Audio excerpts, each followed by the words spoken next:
Hello and welcome to Quantum.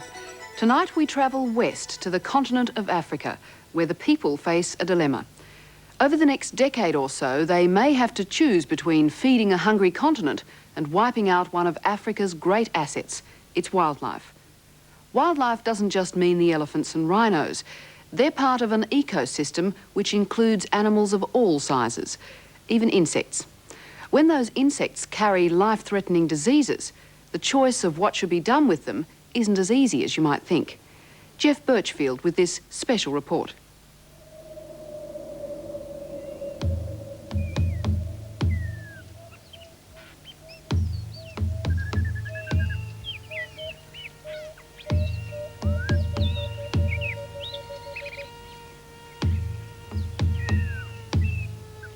Africa is a beguiling place. No matter how many times you've seen the images, nothing can prepare you for the natural spectacle, a moving testimony to the richness of life as it once existed elsewhere.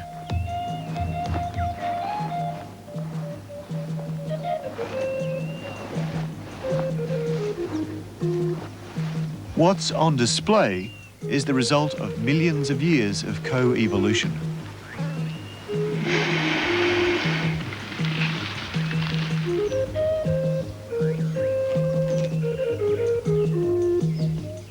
Of course, there are problems too. Compared with the wildlife, people are newcomers to the continent. With few exceptions, the present human population has been here for less than 10,000 years.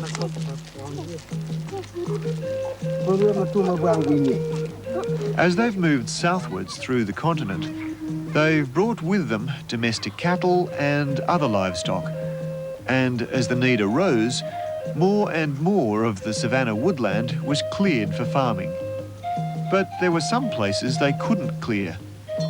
One of the locals saw to that, a small but formidable fly known as Tsetse.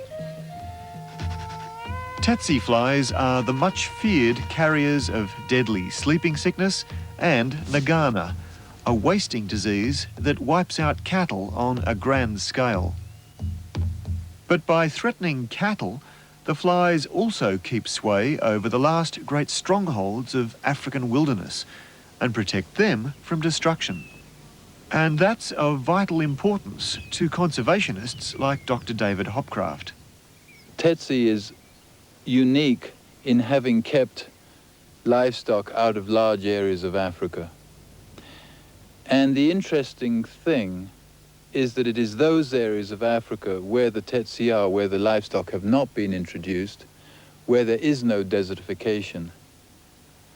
The only areas where no desertification is happening, where no disintegration of these rangelands is happening, is where the wildlife remain.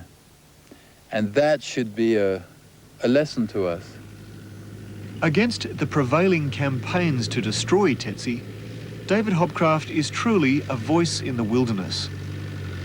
The fly poses too big a threat to the development of the continent to earn anything but ill will from everyone else, and the reasons are obvious. Over 50 million people south of the Sahara live with the threat of sleeping sickness. Although Tsetse spreads the disease, it's actually caused by a microscopic parasite called a trypanosome that lives in blood. If caught early enough, sleeping sickness can be cured. But when mental disintegration begins, the grip of the disease is hard to break. It still claims 20,000 lives every year, and they're just the cases we know about. But fear of what the fly can do to their livestock seems to frighten people even more. Cattle, after all, are for many the only source of income. This is the southern Rift Valley, close to the border of Tanzania, prime Tsetse country.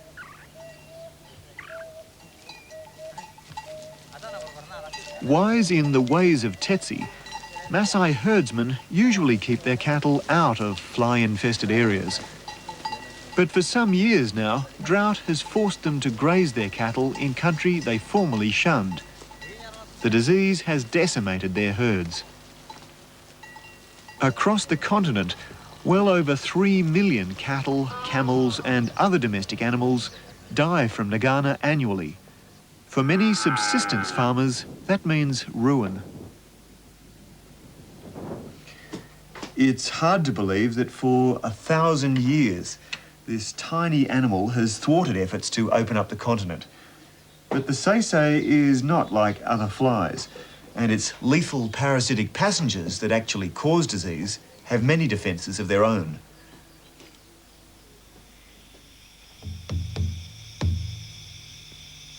While most insects lay massive numbers of eggs, a female Tsetse will lay just 10 offspring during her short lifetime. Each of them will have been nourished inside her body. At birth, the fat white larva burrows into the safety of the ground to pupate.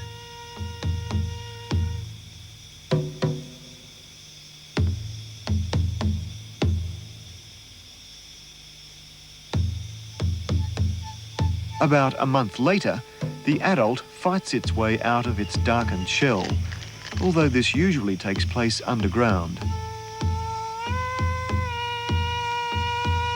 It digs its way up through the soil and rests for a few minutes, seen here in time-lapse, while blood is pumped into its expanding wings. Born free of parasites, it will pick up the trypanosomes as it feeds on the blood of infected animals or humans. With a proboscis strong enough to pierce an elephant's hide, most creatures are fair game. Tsetse's role in spreading disease wasn't picked up until 1903. But that discovery sparked one of the biggest eradication campaigns ever seen in Africa. Wild animals that harboured the parasite were slaughtered. The bush was bulldozed to destroy the fly's habitat, and everything was sprayed with powerful pesticides. But the fly was becoming resistant to these manoeuvres and simply refused to go away. Anxious about the future of the hungriest continent, foreign governments have been pouring millions of dollars into Tsetse and trypanosome research. A real sense of urgency has inspired some truly innovative projects, like this one in Zimbabwe that's fanning the pungent aroma of bulls through the bush to attract flies.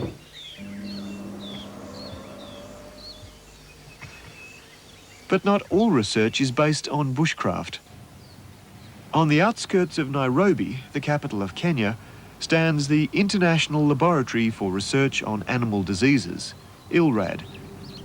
This remarkable institute is funded by over 40 countries and organisations, including the World Bank and the United Nations. One of the most basic problems they've had to face is estimating the extent of sleeping sickness and nagana. Until this team developed a new test, there was no reliable way of telling which animals or people were carrying the parasite. Positive control serum, and that's the negative control serum. Okay. Yeah. The parasites are usually of such a low number in peripheral blood that even with microscopy, it's not always possible to demonstrate them. In fact, it's even estimated that you probably miss 50 to 60% of the patients if you look for parasites in the blood alone. At an early stage in the research, it was realised that trypanosomes are far too elusive for any conventional weapons like vaccines to be of use. The problem stems from the fact that trypanosomes have developed some unusually cunning defence mechanisms. Normally, when something foreign gets into your blood, your immune system makes antibodies that destroy the invader wherever and whenever they're found. But trypanosomes give your immune system the big runaround. Just when you think you've got the enemy in your sights, they literally slip off their coats and put on another one.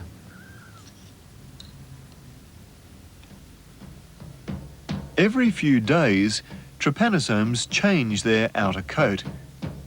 It's against this coat that the host will have tried to produce antibodies.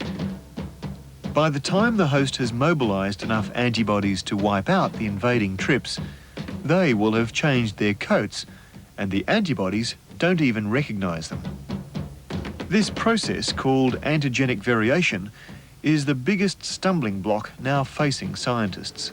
The problem has become rather large because the number of those coats that a trypanosome can put on is estimated to be between 300 and 1,000. And that's true for one species. And we have many species in sub-Saharan Africa, so the problem becomes too huge to handle. But scientists think they've discovered a chink in the parasite's armour, one they might be able to exploit. The protein coat that trypanosomes change so readily is made up of molecular subunits called VSGs, variable surface glycoproteins. When the old coat comes off, these VSGs are actually broken down and swallowed by the tryp. The various pieces are somehow rearranged and then recycled to build the new coat. Researchers are hopeful that they can stop the tryp from recycling the VSGs. If they can do that, they'll condemn the parasite to wear just one coat and give the immune system a fighting chance. What scientists at ILRAD and other institutes have learnt about trypanosomes so far is astonishing. But practical applications from this research look a long way off, and even then may cost more than Africa can afford. For now, the only way to protect cattle from the parasite is with potent drugs, though there are problems here too. Virtually all the drugs in use against nagana and sleeping sickness are over 30 years old, and the tryps are now showing signs of resistance. But the pharmaceutical industry seems reluctant to develop anything new. The problem is the amount of money that it costs to put a new drug on the market. For instance, it's reckoned to be, it costs between about $12 and $14 million to take a drug from its early developmental stages to a drug that can be used in the field. So you're talking a figure of about $12 to $14 million for that. However, in Africa as a whole, the net profit from sale of all the 3 drugs that are used against sleeping sickness is about $500,000, and that is all. So as you can see, it's going to take a long-term time for any drug company to recover the costs involved in developing a new drug. But not all kinds of cattle are afflicted by the disease. There is at least one breed descended from cattle brought to Africa about 5000 BC that offers a solution. This strain of cattle, called ndama, are naturally tolerant to trypanosomiasis, as are many game animals. If they could replace more traditional breeds in Tsetse-prone areas, they'd still get bitten and infected, but they wouldn't succumb to the disease.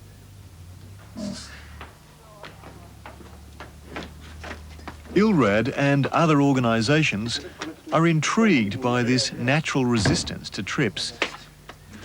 Should they discover how ndama and native African animals disable the parasites in their blood, they'd be a long way towards their goal of rendering all livestock invulnerable to the disease. But the more that's learned about trypanosomes, the less likely it seems there'll ever be a magic cure-all. Some believe that the Tsetse fly itself, the disease's vector, is an easier target.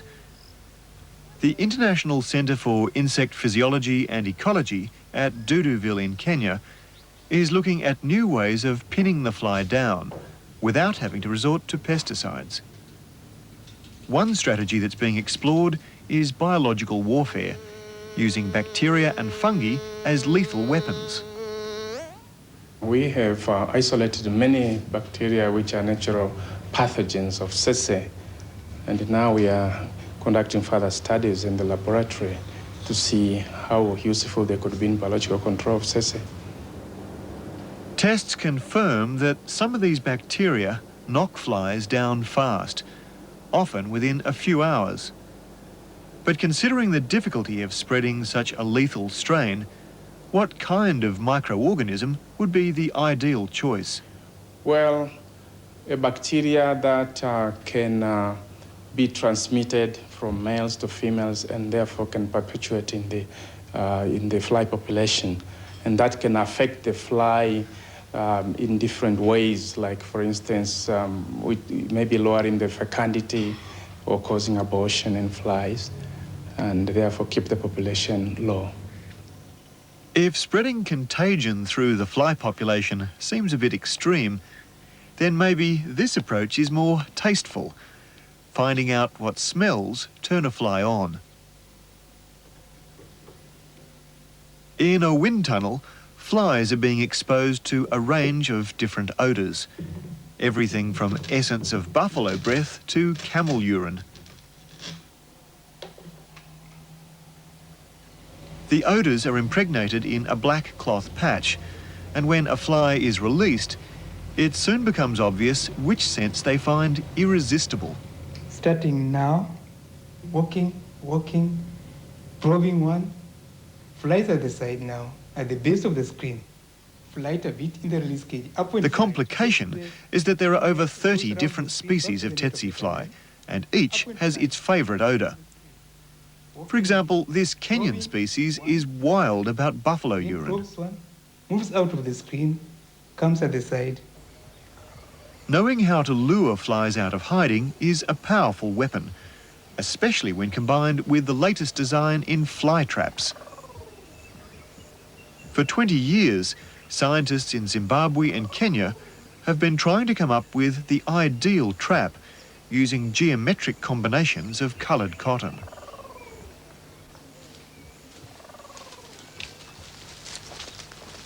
Looking more like a tent than a trap, this latest effort was arrived at as much by inspired guesswork as scientific expertise. But apparently it works, and these Maasai are eager to learn its secrets for themselves. A jar of buffalo urine is used to lure tsetse to the site. Blue is also their favourite colour, and the darker underside of the trap draws them into what they think is the belly of their next victim. Failing to find a meal of blood, the flies dart upwards and find themselves trapped in a plastic bag. That's their last mistake. What catch we got there, Daniel? Hi. It's a high catch, OK. Cause of damage, insects? The beauty of this kind of trap is that it can be easily made for around $2 a piece. And it's effective. Since first introduced here just 2 years ago, tsetse numbers have plummeted, to the obvious delight of this community. Soon, the Maasai believe, they'll be able to take over the project from the scientists.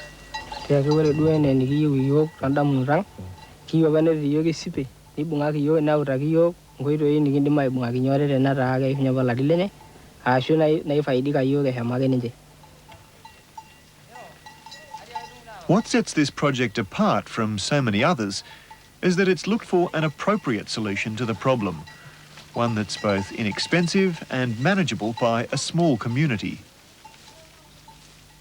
The problem has been in the past that because the money is becoming from overseas agencies, that nobody has paid any attention to cost. And as a result, cost has simply gone out the window. Anything goes, providing you can eradicate. Now, increasingly over about the last 50 years, we've begun to realise that we can't eradicate.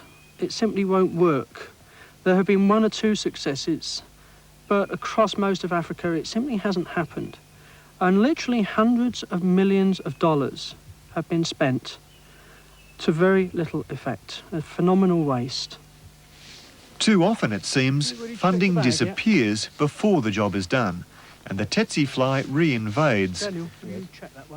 We're told, for example, that this project in the Nguruman Valley will have its funds cut just months before scientists are due to hand it over to the Maasai. So how can the campaign ever be won? The map says it all. After years of fighting, Tsetse distribution is a little chipped around the edges, where the flies are pretty stressed anyway. But basically it's unchanged. While we've attacked with money, sweat and blood, the flies have countered with a manoeuvre as old as the hills: persistence. The problem is if you want to go in and just go bang, bang, bang, finished. You can go in with an aircraft and spray the area and reduce the population by 99.99% very rapidly, within a matter of days. But the problem is that if you do some simple population modelling, you'll very rapidly realise that half of your population is not actually in the adult stage, it's in the pupal stage, where they're not susceptible to insecticide. They're not susceptible to a neutron bomb. Literally, you can remove the trees, you can remove everything you like, and the flies will still come up from the ground. You can't win that way. Maybe you can't win at all. In the last decade, some entomologists have had to admit that Tsetse can never be truly beaten. At best, it can be controlled, and that means the campaign, with all its costs, will never end. But in David Hopcraft's mind, we've had the wrong end of the stick all along. He sees cattle, not Tsetse flies, as the real threat, and is convinced that the very animals we're trying to save are turning the continent to dust. I think the biggest problem that we are looking at in Africa is desertification, is gradual disintegration of these kinds of rangelands. And the human system has been to bring in cattle, and the more cattle you bring in, the less space there is for the wildlife. And therefore, as the wildlife goes, so the system begins to disintegrate. In Kenya alone, it's estimated that as much as half of the country is in stage 3 of desertification. The earth is simply blowing away. Whole sections of the African ecosystem are in danger of being lost. Without land use policies, as much as 70% of the rangelands could be turned to desert. What keeps the land alive, in David Hopcraft's view, is a diversity of plants and animals. Because there's a market for cattle, we've increased stock numbers at the expense of the wildlife, the very things that maintain that ecosystem. The land becomes impoverished and begins to decline. Because cattle do prefer certain types of vegetation, and if you put them in as a monoculture, it's those types of vegetation that go. For example, right here, this is called Pennisetum mesianum. This is a bunch grass, and it's a sort of woody grass, and cattle don't like that. So you begin to get bunches of that sticking out on the range. That's maybe the earlier forms. Then your whole system begins to degrade in terms of the diversity of the grasses and plants that exist here. The way out of this spiral, David believes, is to put a real value on the wildlife, to make it part of your income. That's precisely what he's been doing for 20 years, supplying game meat to restaurants in Nairobi.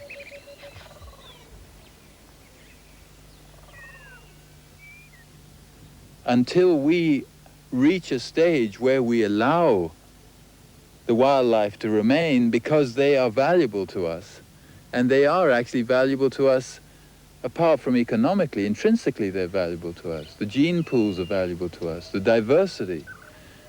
Just for our own souls, they're valuable to us.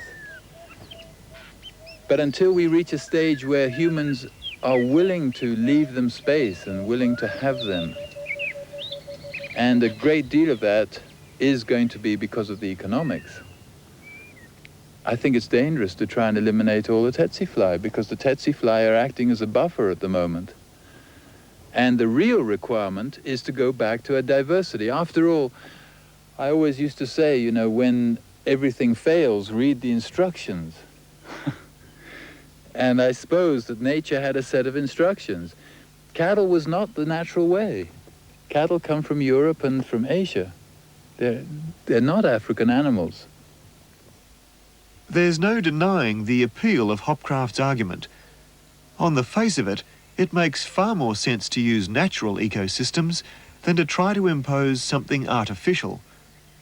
In fact, all around the world, people are starting to realise the dangers of tampering with natural systems.